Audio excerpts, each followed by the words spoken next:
That really resonating with kids' interests is how I keep them engaged in an online learning experience like this one for the younger kids. Whether that is delving into their love of stuffed animals, right? And inviting them to bring their stuffed animal to class as a guest, right? A lot of times we'll do things like learning basic social skills by having them introduced their party guest.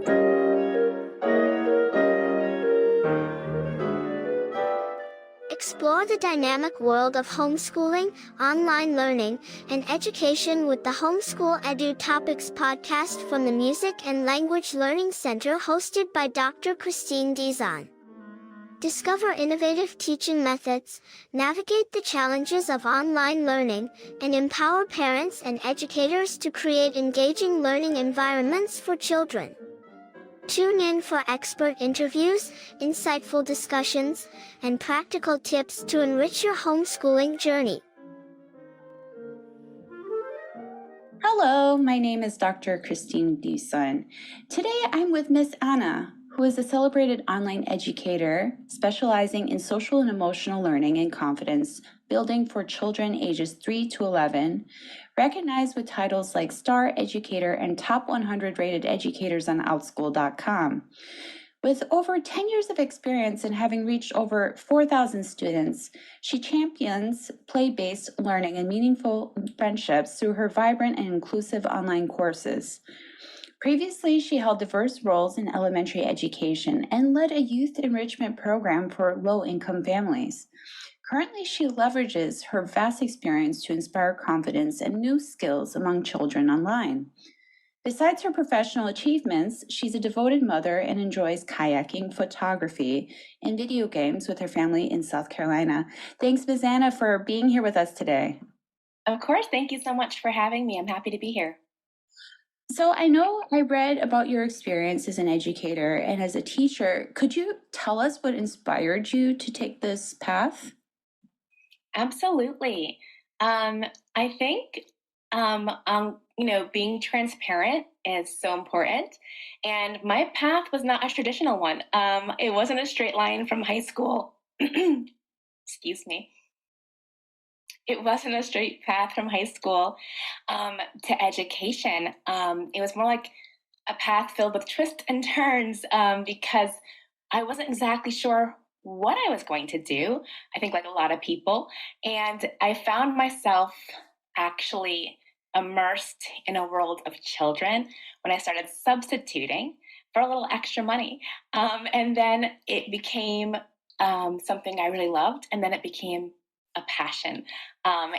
Working with kids, especially younger kids, is something has really brought so much joy and meaning to my life. And it's something that's really important to me because it's something that I probably could have used a little bit more of mentoring in when I was younger, and specifically in play-based learning and social and emotional learning. And it's something that I really enjoy doing. I hope that answers your question. Yeah, it does. And I think this is really great because, sometimes, when we're kids, we have this idea of, okay, this is what I'm going to do. And then you kind of get put into situations where, even though you may not have imagined it originally, that you're connecting with, students or young students in a way that you never thought you would. And I think that's really amazing. In regards to because a lot of the work that you do is very specific, right, in regards to social and emotional learning. Could you tell us a little bit more about, why the specific part of education? I mean, we have so many aspects to it, but it just is very specific. Absolutely. I would definitely describe it as niche, specifically what I do. It's because it's something I saw a need for. Especially after the pandemic, it was something that was, I was getting flooded with emails. Can you help my child build confidence? My child's really shy, but in your classes, they seem to want to talk. Do you have more classes like this? Can you help my child kind of hone their social skills? Can you help my child understand more about emotional intelligence and how to make friends and keep them, right? There was a lot of gaps during the coronavirus pandemic that unfortunately people were having a hard time filling on their own. Parents were having a hard time filling on their own.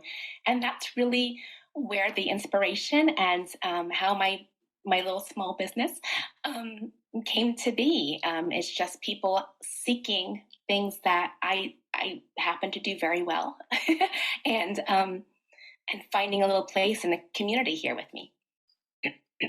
I think that's really amazing because, when we think about, the idea of education, early on, if you just couldn't do it, it's like, oh, sorry, you just can't hack it. Like, still love you, but, type of thing. But whereas in actuality, confidence is so important, in order to give the people courage.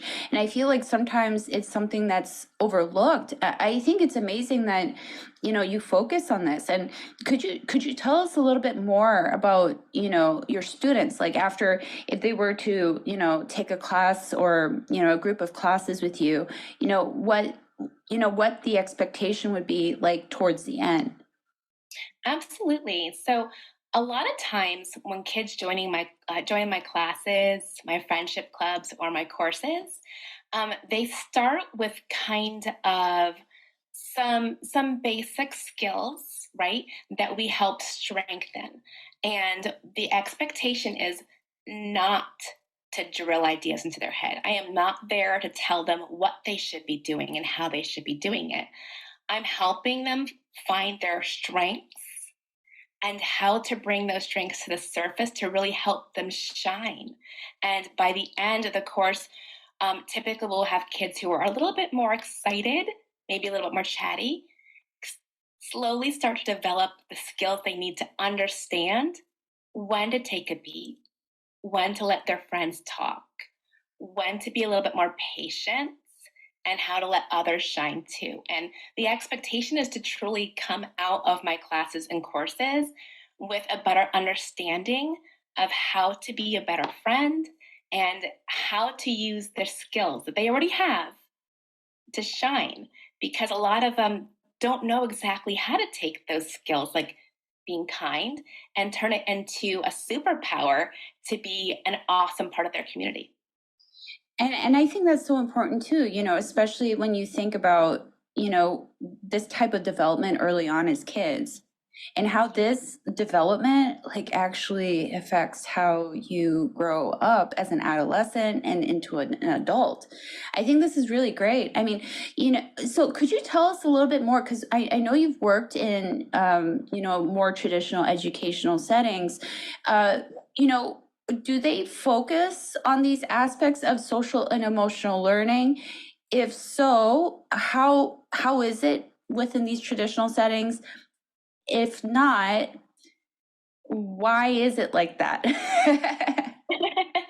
Wow. Well, I certainly don't want to speak to all traditional learning institutions, right? Like public schools and charter schools and such.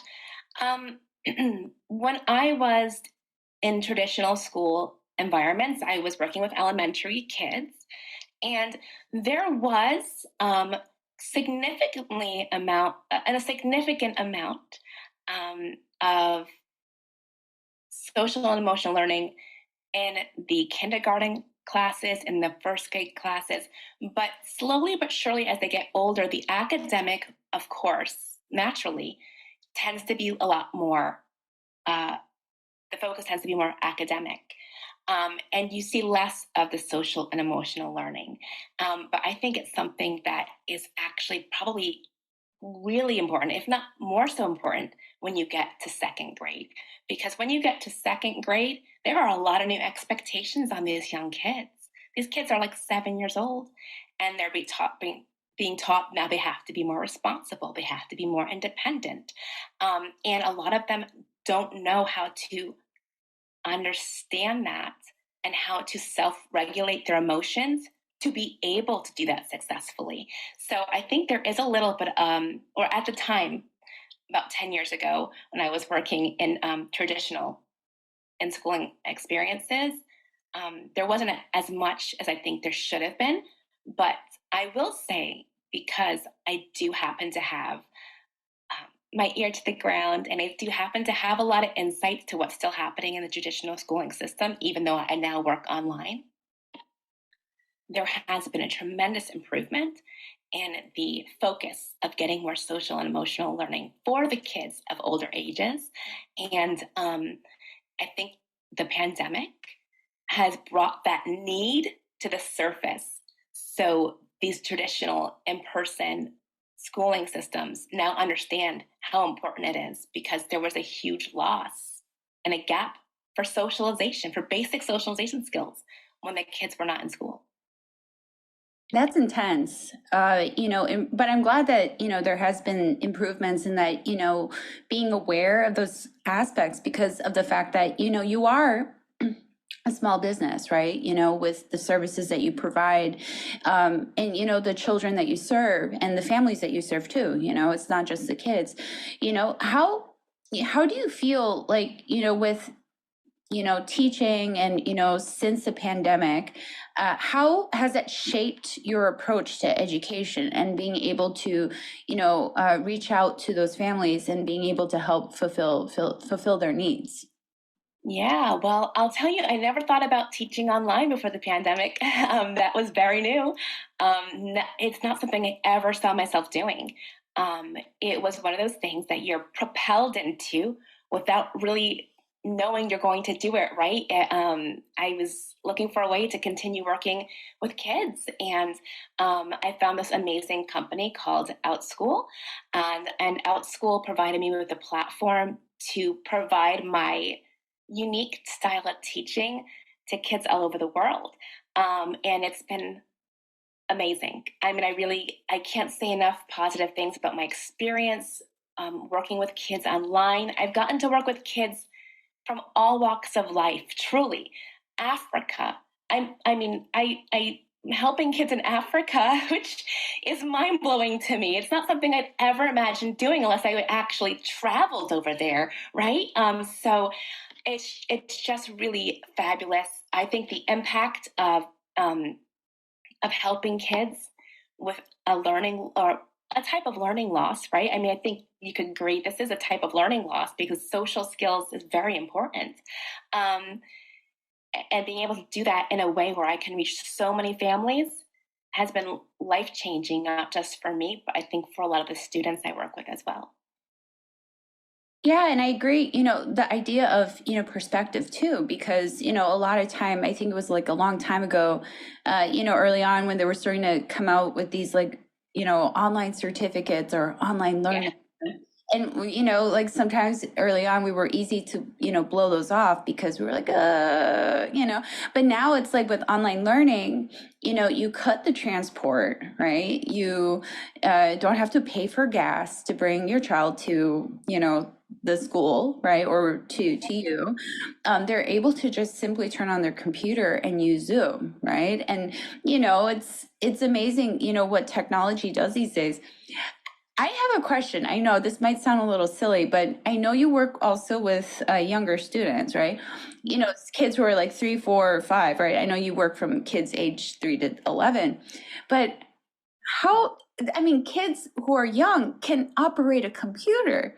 Could you, have you ever encountered, what have you encountered in your teaching in regards to, seeing these young, I could barely like write my name at age 3. Like imagine operating a computer. Could you tell us a little bit more about that, Miss Anna? Oh, the stories I could tell. I know I don't have 10 hours to tell them all, but oh yes. Certainly a lot of fun, silly, and beautiful stories when working with 3-year-olds on a computer. Most of them have their parent nearby, and that is something in my particular classes. I do ask, like my particular live classes, I do ask parents to be nearby if they need assistance because they're so little and they usually don't know how to mute themselves or unmute themselves like we do. But for the most part, it's been a really joyous experience for 3-year-olds, 4-year-olds, 5-year-olds. They're so excited to see this person on what they kind of think is like a TV and be able to talk to them, right? I think that's a lot of them think they're talking to someone on the TV. And they just really, they love it. And they, a lot of times they don't have that editing they need to stop talking when another student is. So that's where our social and emotional learning starts at a very young age, just helping them remember with friendly reminders when to give their friends or their new friends online a chance to talk. And sometimes simple reminders like you can't take the computer to the bathroom to go pee pee. These are real things that have happened. I'm sorry. No, I could just imagine because like, it really does, a lot of time people say, okay, when you teach small kids, oh, that's easy. They're like, small humans, and I always say, I'm like, wait, no, you have no idea because this is like a whole new universe. I also teach some small kids too. So I feel you, Miss Anna. I feel your not pain, but I feel the love that you have for your 3-year-old students because of the fact that the logic, just the overall outlook, and having to, yes, of course, teach those skills. Now, in regards to the social ones, not the technological ones like how to mute yourself, but Yeah.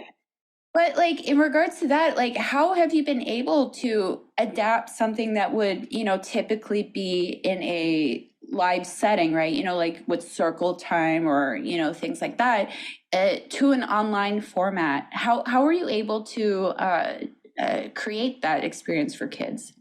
That's a wonderful question. And I found through a lot of trial and error that really resonating with kids' interests is how I keep them engaged in an online learning experience like this one for the younger kids. Whether that is delving into their love of stuffed animals, right? And inviting them to bring their stuffed animal to class as a guest, right? A lot of times we'll do things like learning basic social skills by having them introduced their party guest, which is usually a stuffed, bear or an animated character from a cartoon. And these are basic social skills that they're learning in a fun way. It's fun, it's engaging, they're interested.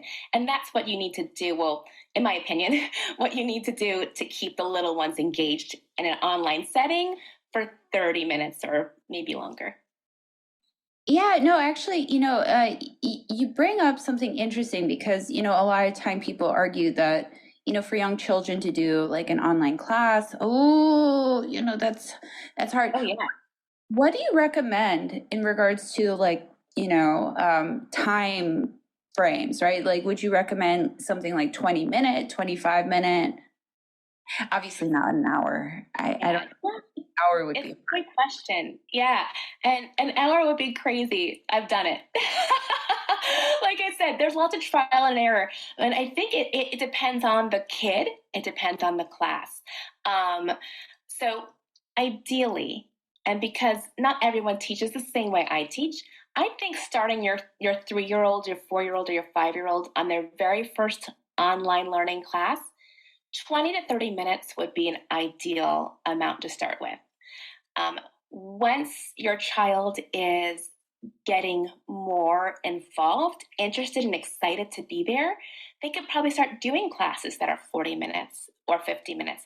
I have 5-year-olds that spend 50 minutes with me each week, and they typically beg me to keep on going. They don't want to leave after the 50-minute mark.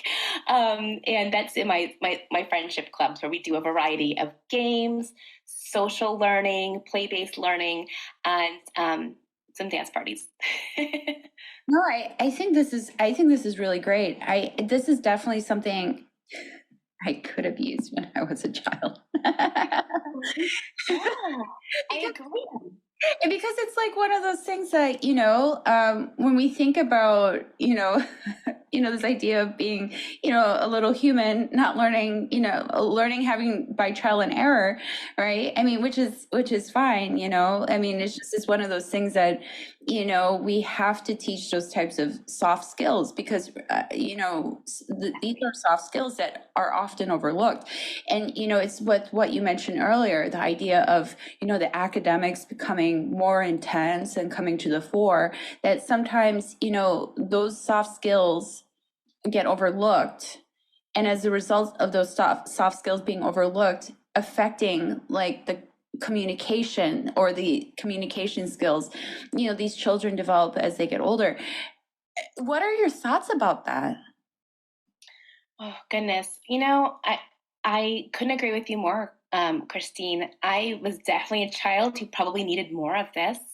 And I think that's why it's so important to me and important to not only giving that to my son, but other kids who I see, a little bit of myself in.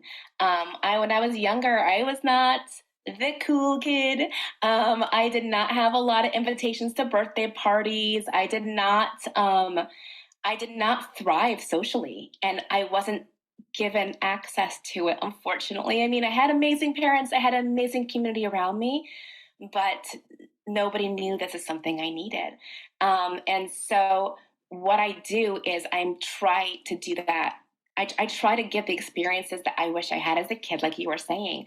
I think that social and emotional learning, like you said, being kind of underserved in certain areas and particular learning environments, it's a really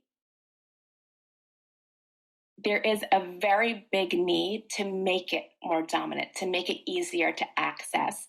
I think that children's confidence truly lies in having fun while learning, and social emotional learning really should be fun.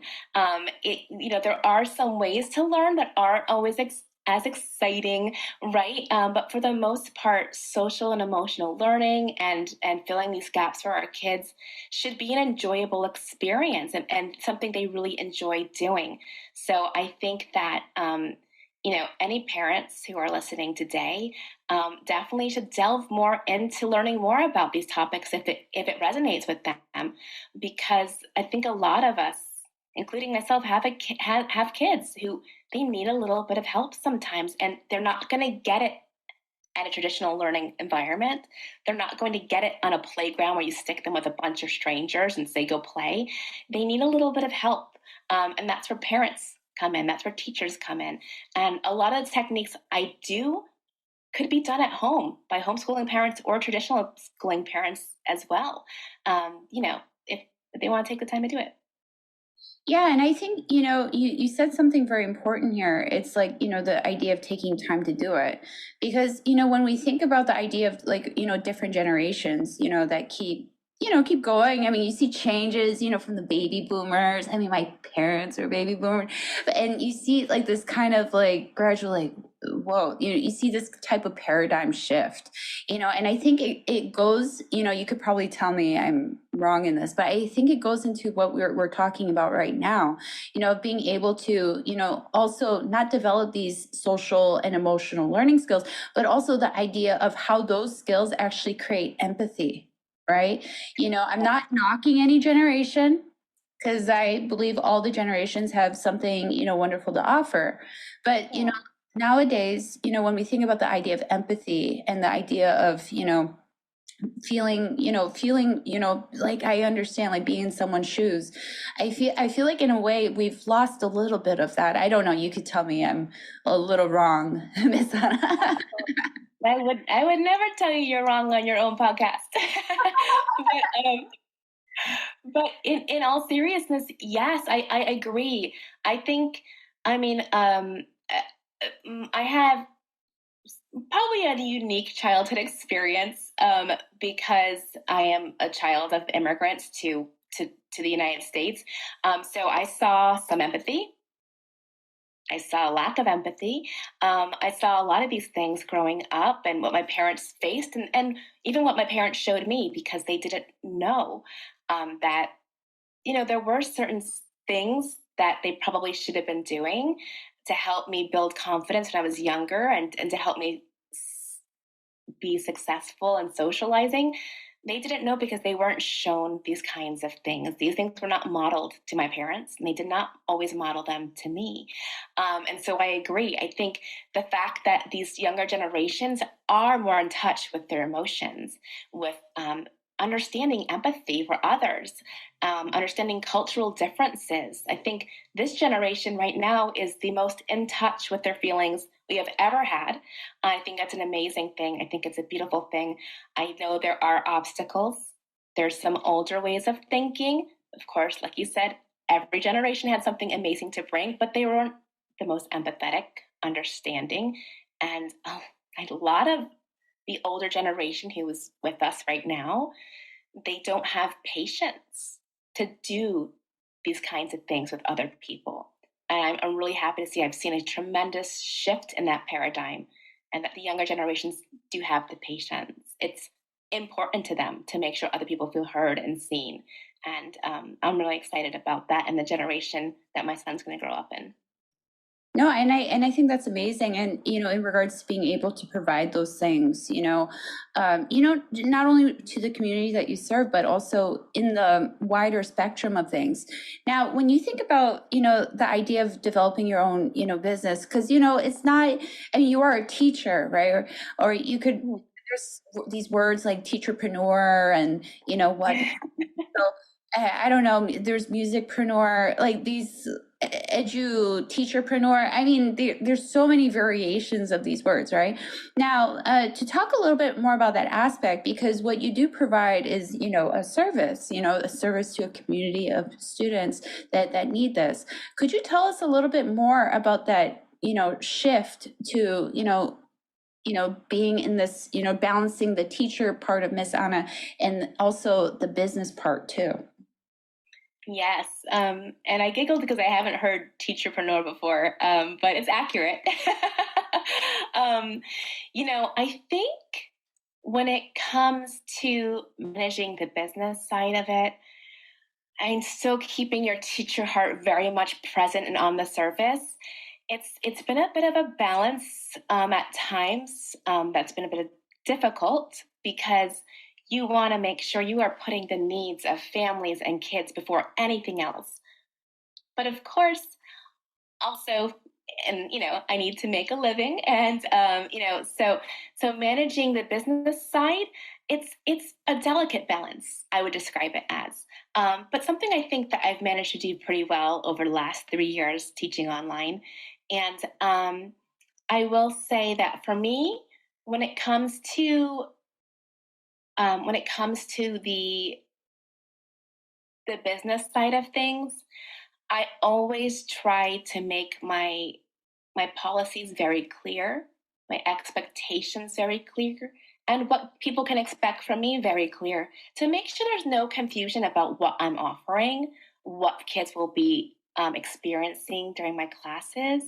And I think that helps a lot. I think a lot of times when small business owners get started, they don't have a lot of the clarity to do that and to make sure right up front that there are, like, all the expectations need to be put out there for the consumers to understand. So that's what I think has helped me kind of be more successful in this realm than maybe some other teacherpreneurs who kind of struggled to understand that balance at first. But it's a beautiful type of a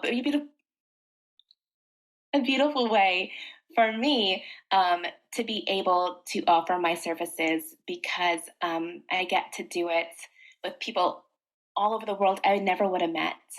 I found my people here online, right? And they found me, and I would have never found them, or they would have never found me otherwise.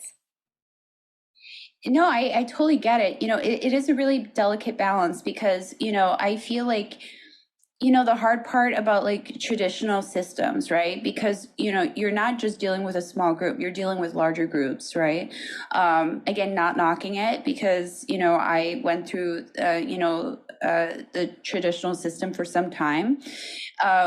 But it's the fact that, being able to provide something so specific, like, having that same level of care and love that you have for your students, but being in a situation where you actually have opportunities to learn more about them as people, so that way they feel seen.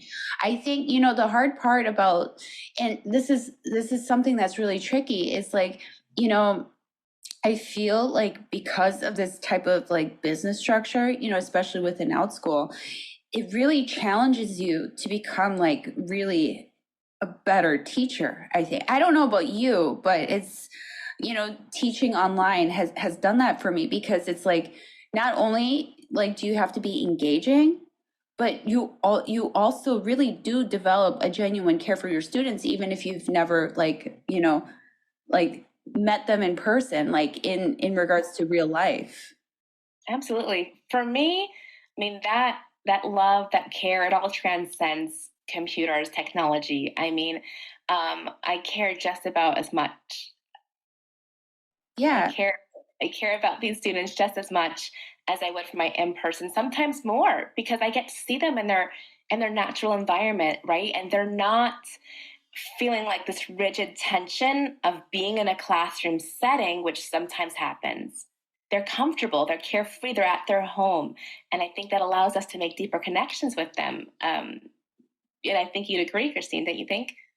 Yeah, and what I wanted to ask you about is, because of the fact that, when you have these, kids who sometimes may have difficulty like in traditional settings, that, they're having to find alternatives to learning. Could you tell us a little bit more about how they've evolved, how they've developed, throughout their time with you? Absolutely, I'd love to, and thank you for asking. I think that I think that's probably most of the kids that come to my classes these days are kids who are not quite finding their their ideal learning environment or their ideal social environment. And so when kids who maybe struggle a little bit more in traditional settings come to me, um, I think that they see a lot of positive changes because they're in a place where they truly feel comfortable, safe. I start all of my classes with warm welcomes, and we finish them all with fond farewells. And we are really just, we're doing so much more than just playing games together. I mean, we're truly creating meaningful friendships and relationships. And I think that's what the difference might be. They have a smaller class setting. They feel more seen and heard than they might in a larger in-person setting of 20, 30 kids. Because I think most schools have 20 to 30 kids in their classrooms now, which is a lot. And our class sizes are, or my class sizes, I should say, are capped typically at 6, 7, or 10 kids. Oh wow. And I think that's really valuable insight, in regards to being able to learn more about, how, when we think about this idea of socialization and emotional learning, of being able to find ways. And I think it's interesting how you talk about, being able to adapt something that would be typically in person, within this, online setting, and, being able to overcome obstacles. I'd love to hear, the stories sometime, in regards to the 3-year-old operating Zoom, or, like, for example, the pet, like they bring a cat with them and they start, showing their pets, and, or if they're eating cereal or something. No, I mean, there's so many things to share.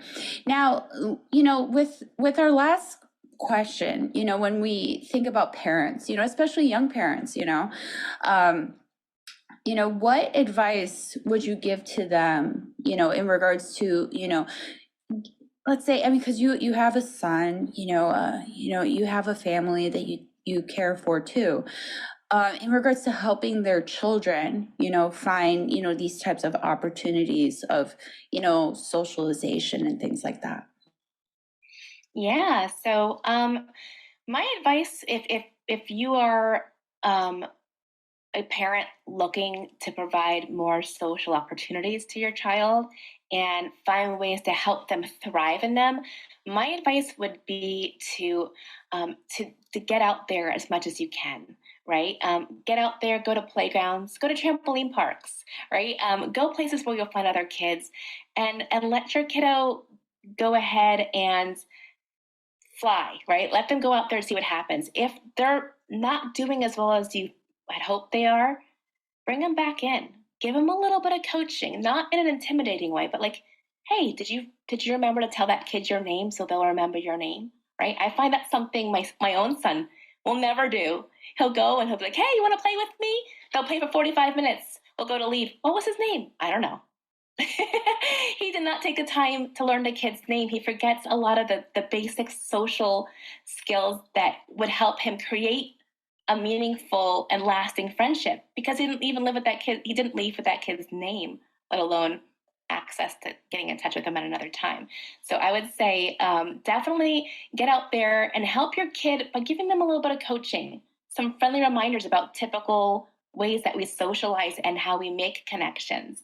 And I think that will help lead to a very successful and thriving social life for your child. And I think this is great advice. You know, Miss Anna, I want to thank you for all that you do for our community. And I know you have a Facebook page. Could you tell us the handle for that? Absolutely. My actual business name is Magical Learning with Miss Anna, and you can find me on Facebook by searching for Miss Anna's Classroom. I don't have the particular handle right now, but I did provide it with your assistant, so hopefully maybe they can post it. No worries. That's completely fine. We'll have all of the information within the podcast, so that's not an issue. So, Miss Anna, thank you, and we look forward to see the wonderful things that you continue to do for our community. Thank you so much for having me. This is wonderful, and I appreciate you letting me be here today. Thank you for tuning into Homeschool EduTopics with Dr. Kristine Dizon, where we explore the journey of homeschooling together, sharing insights, strategies, and stories to empower your teaching and enrich your homeschool experience. If you found value in today's episode and want to be part of our growing community, here's how you can join in.